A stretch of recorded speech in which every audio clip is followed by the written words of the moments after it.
Good morning बच्चों।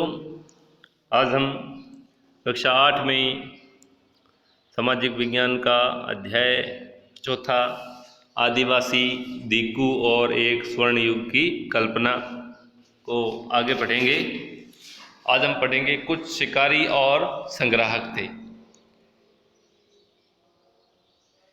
बहुत सारे इलाकों में आदिवासी समूह पशुओं का शिकार करके और वन्य उत्पादों को इकट्ठा करके अपना काम चलाते थे। वे जंगलों को अपनी ज़िंदगी के लिए बहुत ज़रूरी मानते थे। उड़ीसा के जंगलों में रहने वाला खोंड समुदाय इसी तरह का एक समुदाय था। इस समुदाय के लोग टोलियां बनाकर शिकार पर निकलते थे और जो हाथ लगता उसे आपस में बांट लेते थे। वे जंगलों से मिले फल और जड़ें खाते थे। खाना पकाने के लिए वे साल और महुआ के बीजों का तेल इस्तेमाल करते थे। इलाज के लिए वे बहुत सारी जंगली जड़ी बूटियों का इस्तेमाल करते थे और जंगलों से इकट्ठा हुई चीज़ों को स्थानीय बाज़ारों में बेच देते थे। जब भी स्थानीय बुनकरों और चमड़ा कारीगरों को कपड़े व चमड़े की रंगाई के लिए कुसुम और पलाश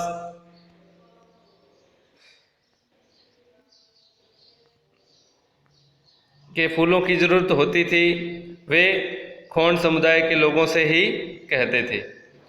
इन समुदायों को चावल और अन्य अनाज कहाँ से मिलते थे? कई बार तो चीज़ों की अदला बदली से काम चल जाता था।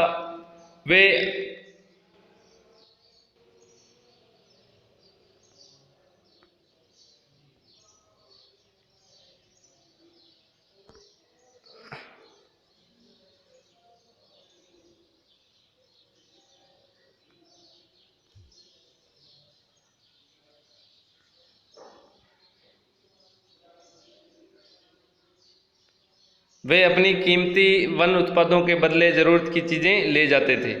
कई बार उन्हें ज़रूरी चीज़ें खरीदने के लिए अपनी मुट्ठी भर आमदनी का सहारा लेना पड़ता था। उनमें से कई लोग आपस के गांवों में नौकरी भी करते थे। कोई बोझ ढोता था,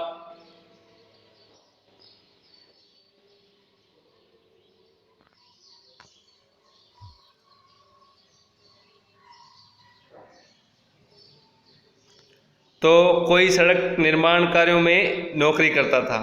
कई आदिवासी खेत मजदूर थे। जब वन उत्पाद कम पड़ जाते थे तो आदिवासियों को मजदूरी के लिए ज़्यादा भटकना पड़ता था।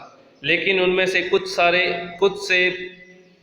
बहुत सारे समुदाय जैसे मध्य भारत के बैगा औरों के लिए काम करने में कतराते थे। बैगा खुद को जंगल की संतान मानते थे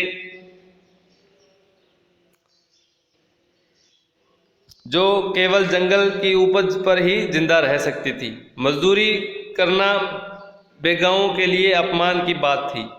जो चीज़ आसपास पैदा नहीं होती थी उन्हें हासिल करने के लिए आदिवासियों को खरीद फरोख्त भी करनी पड़ती थी। इसकी वजह से वे कभी कभी व्यापारियों और महाजनों पर आश्रित हो जाते थे। व्यापारी बेचने की चीज़ें लेकर आते थे और भारी कीमत पर चीज़ें बेचते थे। सूदखोर महाजन भी आदिवासियों को कर्जा दे देते थे, लेकिन उसका ब्याज बहुत ज़्यादा होता था। इस तरह बाजार और वाणिज्य के आदिवासियों को कर्ज और गरीबी में धकेल दिया गया।